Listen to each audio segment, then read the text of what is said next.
Welcome, everybody.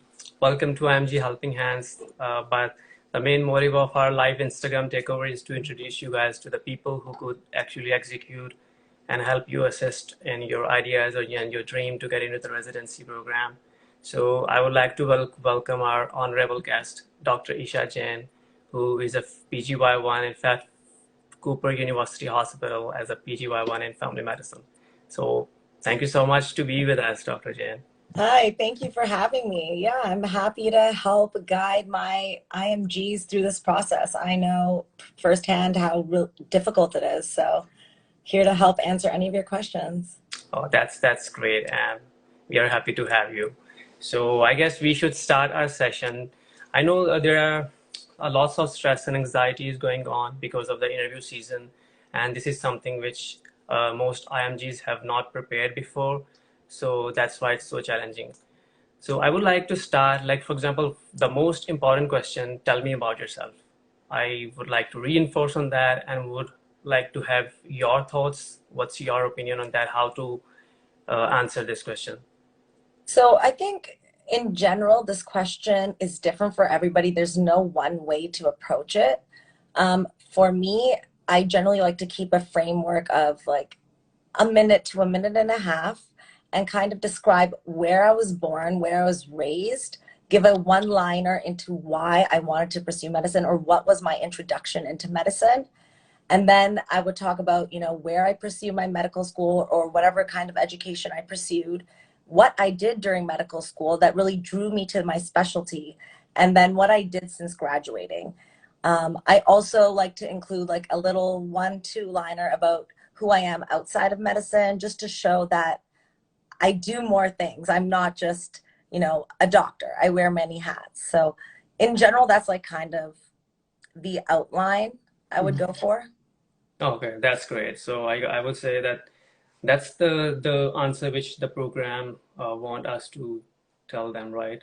Well, yeah, it's basically like your elevator pitch. This is your like minute and a minute and a half to really show who you are and tell them a little bit about you. Nobody wants to know why family medicine or why the specialty. They're going to ask you that later. They kind of want to know, who are you? Why are you unique? And like, what drove you to coming to this journey?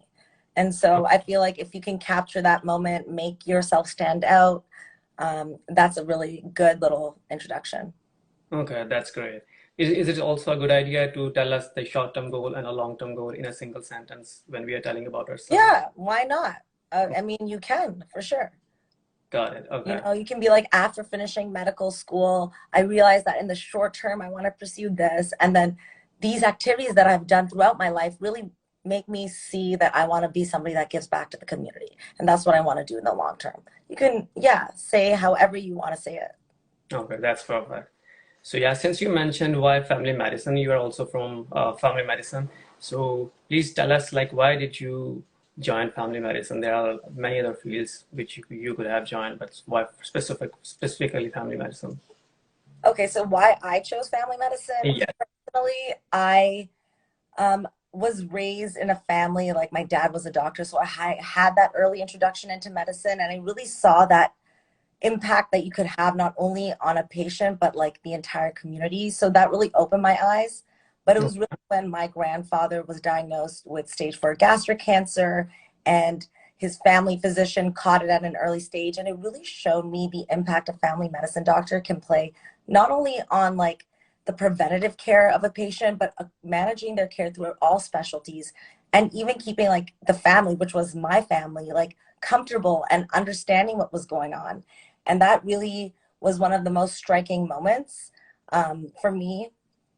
I think also when I had the opportunity to become a patient myself, I had, been hit by a car or whatever, landed myself in the hospital, lost a soccer scholarship. But when I was on the other side of the picture, I really understood what patients need and what their understanding is, and where there's a lack of understanding or disconnect sometimes between the physician and patient like relationship.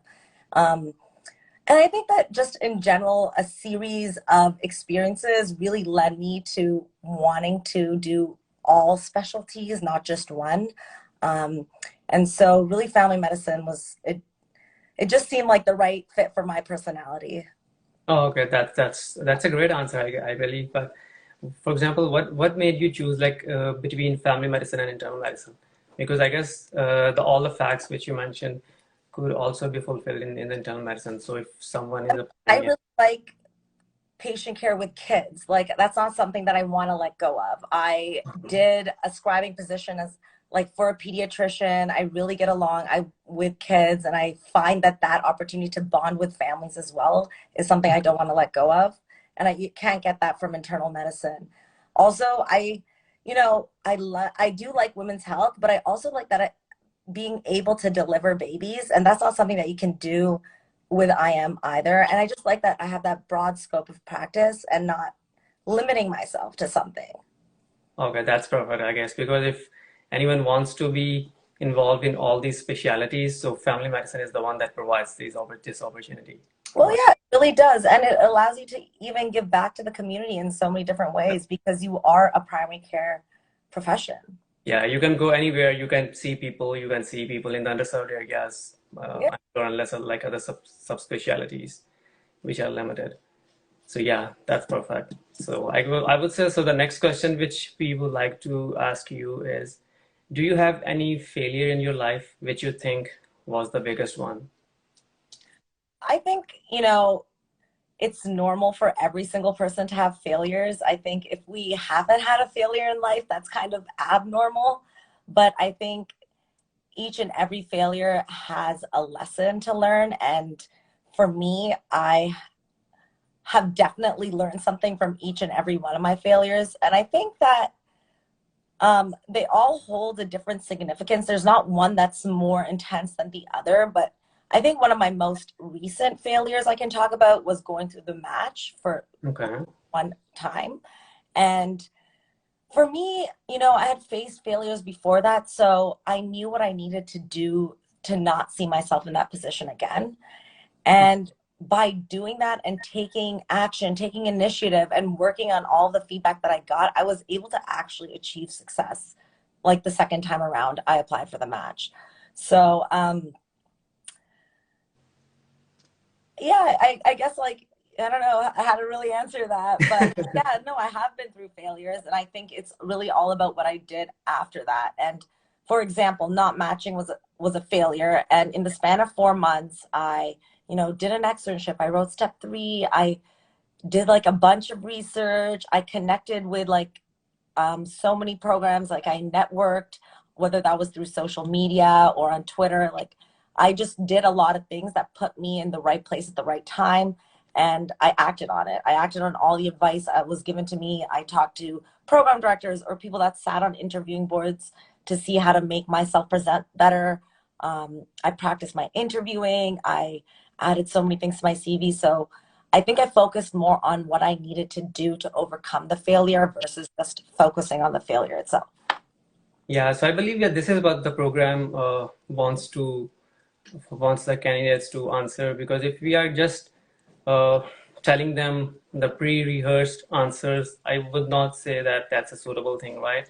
Because if we are just telling the story, what the exact is, like for example, if any person did not match, then what was the exact reason, and what did you guys realize from that, and how did you improve with that, and how will you guys will be a best fit for us in our residency program? I guess Exactly. that's it. And like at the end of the day, programs know that you're human. They Yeah. know that these things happen. They really want to see how did you manage this crisis, and did you do something about it, or did you just not? So, So, yeah.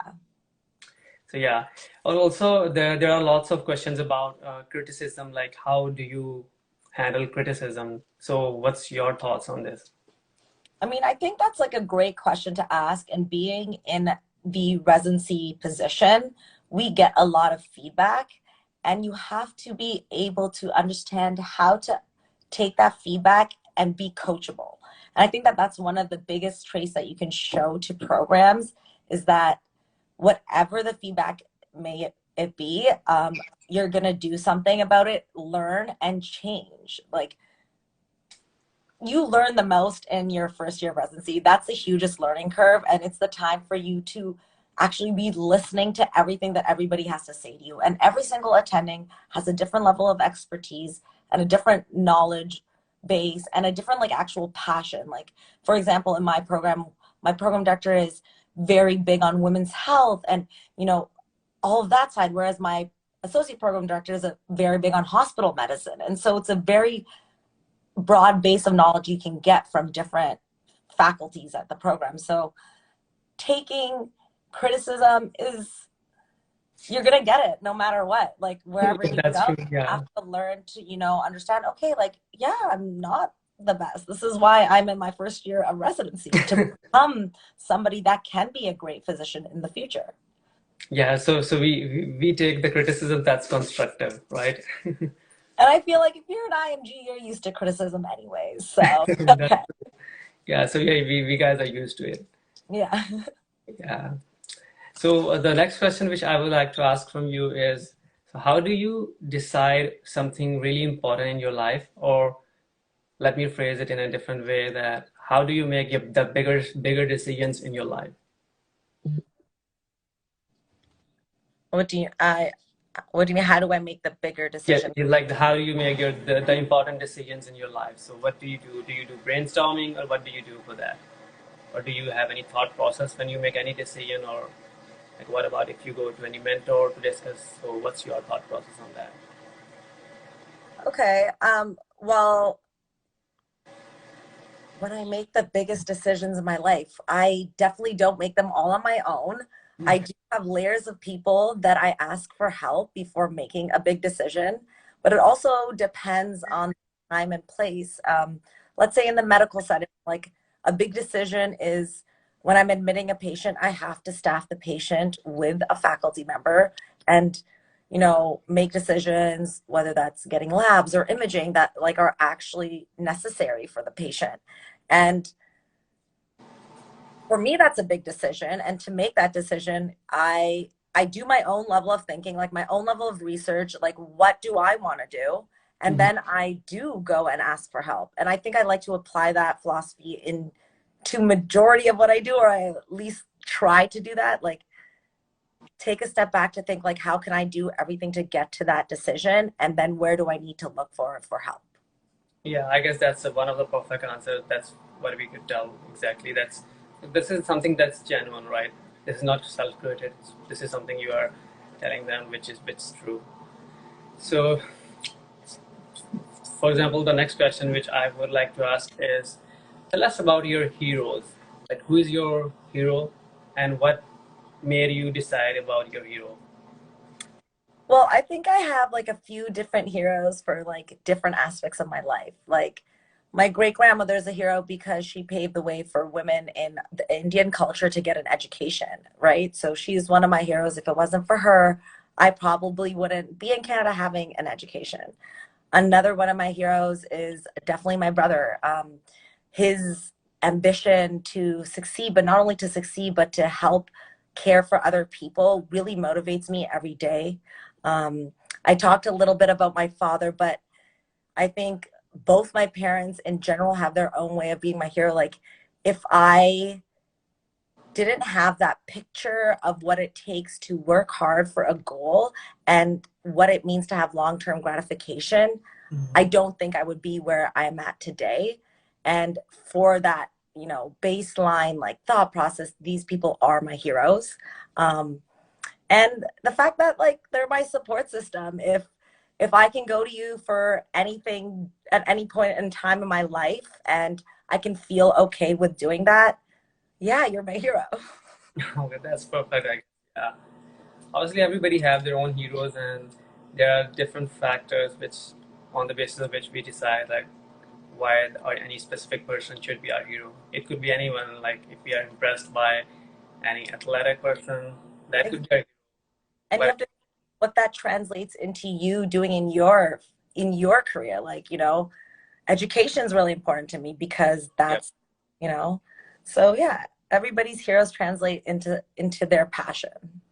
yeah, that's true. For example, even if somebody have a hero who is athletic person who has nothing to do with medicine, but we could relate that if, for example, if this person is so much involved in athletics, he's so consistent. This is what I learned from him, and I want to be a consistent person in medicine, right? Exactly. Yeah, Yeah. exactly. Okay. So yeah, I guess so these were the few questions which I wanted to ask from you. So let's take questions from our audience. So Sophia asked, "How did you find research?" So I did that in like more than one way. I kind of emailed or like talked to anybody I know that was in the medical field, whether that was research or who was a physician, and I really asked them to see if they could mentor me or get me on some like research topics that I could like start to learn from. And I did that like early on in my medical school career.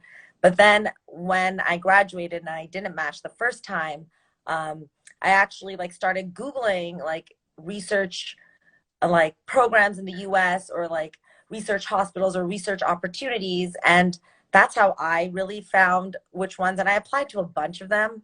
But because I was studying for step three and doing a lot of things at the other time, I wanted something that was more remote. But if you have the ability to like go on Google and search research programs, they usually are like a year. And I think that they're really good opportunities. And you have to see which research program is going to give you what you want. Like, are you going to sit with a team, work on a team, and the team does nothing for the whole year and it it doesn't go anywhere for you and you didn't learn anything? Or are you going to join a team that, you know, they work together and they put out papers or they put out contributions or they put out quality improvement projects? So you have to kind of see which research team is right for you and what kind of research you want. If you're going to a surgical specialty, you want to do more surgery research. So I would target, like, go on Google, like cold email like research programs and see like what opportunities there are. That's just the way I did it. Oh, okay, so you were able to get one for you, right? Yeah, I made a video on it like on my page, like Okay. somewhere. But I joined this team called the Larkin Team 11 and Okay. it like early on, and I was actually able to produce like about 6, 7 papers with them, which was really nice. Oh, that's perfect, I guess. So also, like many folks ask about research, and I would also like to explain that if you are really interested in doing research, then go for it. Otherwise, there are many other options to boost your CV, like you mentioned about USMLE Step 3. Or nowadays, like there is a trend of limited license physician. All the people who are eligible, like every state have their own eligibility criteria. So you can get a limited license on the basis of that. You could practice as a physician, but that like practice will be under supervision of any MD physician from the states or any other from any state. Like it depends on the individual criteria from the state. For example, I believe Arizona, who they require just USMLE step one and step two, and you have to be CFMD certified. They give you the limited license. Oh, I didn't know that. Oh, you didn't know? Okay. So there are a few options, like around about 9 to 10 states which offer this. So it's a good option to discuss even in the interview there, because they can ask if you think you do not match this year, so what will you do next? So if anyone really wants to do this, so they can bring up during the interview. So Yep. the interviewers can have insight that okay, so this person is prepared even if he don't match, he has something to contribute. Yep. Okay. So let's take our next question. So yeah, so guys, if you guys have any question, please drop here in the chat and we will be happy to answer those questions. Yeah. And meanwhile, if you could advise us anything like what to do, what the candidates should be careful, or what mistake you made during your first time, which you want the candidates to avoid. I think the first time I applied and what I would caution people is, well, for me is like I rushed into my application. I didn't have a complete application. It just was a very average application. And if I had taken the time to, you know, write my step three, get more research public, or do whatever that was my passion in medicine, if I had taken that time, I feel like I would have been more successful and probably not have wasted all that money going through the first round. Yeah. Um, I will say that, um, you know, whether you're getting invites or not, it's something that you have to really just look at your application. What specialty are you applying? And really see like how you compare to, USMDDO counterparts, because Okay. in reality, that's what's really important. And you have to make sure that the first few pages of your like actual ERAS application is what they look at first. Make sure that those stand out, like the awards you got in medical school, or like any research grants you got in medical school. Like, don't be shy to like put those all out. I don't know what else would I advise people. Um, this is a huge bottleneck. Residency probably like the worst part. Applying for residency, it gets better after. Um, yeah, it's I feel for everybody going through this process and going through it for more than one time. So yeah, like we would like everyone to be prepared well. And what most candidates do is they don't prepare, they start preparing for the interview until or unless they get invited. It's But, true. but there can be some programs which will offer you invitation and they will say that your interview is after 2 or 3 days. So now what's the candidate gonna do? That happened to me actually. I got a last minute invite um, in February for a program, and it was 3 days like down the line. And like because I had interview practice before and I was practicing already at a time and I already had my answers kind of like rehearsed, I was able to go and transition into that interview like smoothly. Um, the worst, if you get the interview, that's really like your make or break. Like you haven't met through all their filters, all of these things. Now you just have to really show off who you are. Can you work well with people? Will they enjoy working with you in the future? Um, yeah. So yeah, that's it, I guess. Once you get an interview, you have equal chance to be matched as compared to your other colleagues or other candidates who are applying, right? Yeah. Yeah, okay, that's great. Well, thank you so much. I guess you answered all the questions in a very elaborative manner. And Yeah. so yeah, we got one more question here. Is Samikshia. She's asked, can you elaborate about late application? So yeah, this is also one of the common topic which people ask about, like what's the impact of the late application on the match season?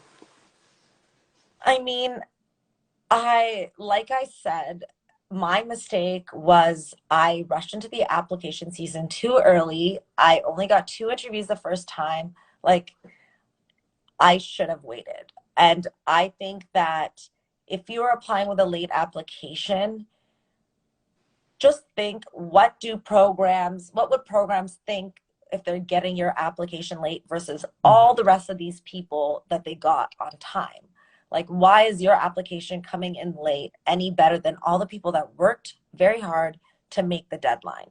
That being said, I know people who have submitted their applications late and have matched like a month late, or have only submitted applications for the soap and matched that way.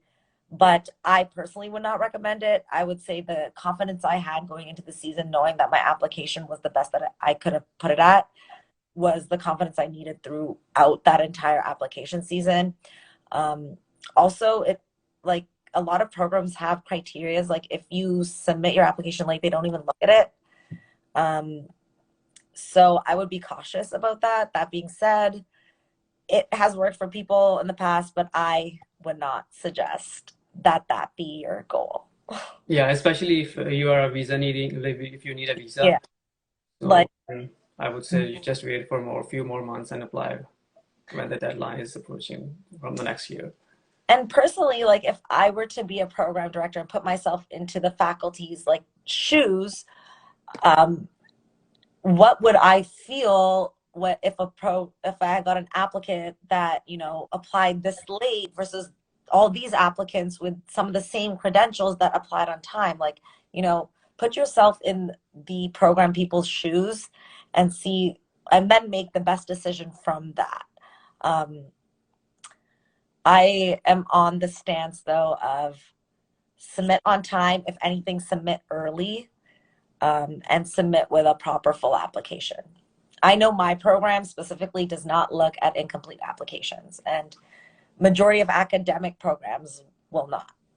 Oh, okay, got it. So yeah, that's very good too. So yeah, we got another question. Can people still match outside the match, and how does that work? Yeah, that's a thing. It works on like a hospital by hospital basis, and I feel like you would have to know when that particular hospital is doing an off-cycle match.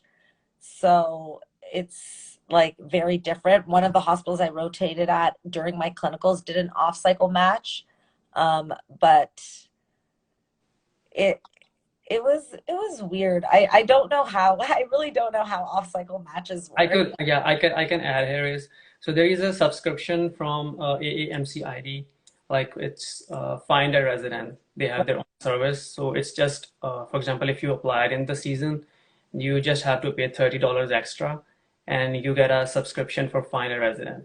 So Nice. you can get all the programs who have cancellation or who have their available spots throughout the year. So Nice. whenever you get, just try to open that daily during the match season, or even after the match season.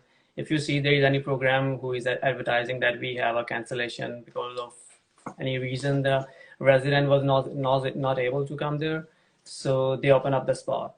So you could just email them or send your CV. So that's called off cycle match.